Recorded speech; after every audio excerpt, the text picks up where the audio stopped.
ত্রাণবাহী ট্রাকের দিকে ছুটছে ক্ষুধার্ত গাজাবাসী। উদ্দেশ্য, যদি পাওয়া যায় একটুখানি আটা ময়দা। মানুষের পাতে খাবার নেই, নেই থাকার ঘর। ক্ষুধার জ্বালায় ঘোড়া গাধার খাবার আর ঘাস লতাপাতা খাচ্ছেন স্থানীয়রা। কখনো লাইন ধরে জোগাড় হচ্ছে একটু চাল ডাল। দুর্ভিক্ষ থেকে আর এক পা দূরে আছে গাজার 23 লাখ বাসিন্দার একটি বড় অংশ।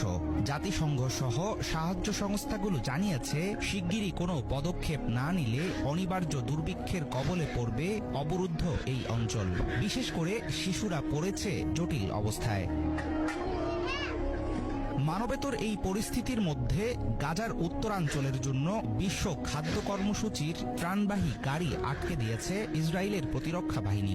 2 সপ্তাহের মধ্যে গত মঙ্গলবার ক্ষুধায় জর্জরিত অঞ্চলটিতে খাদ্য সরবরাহের চেষ্টা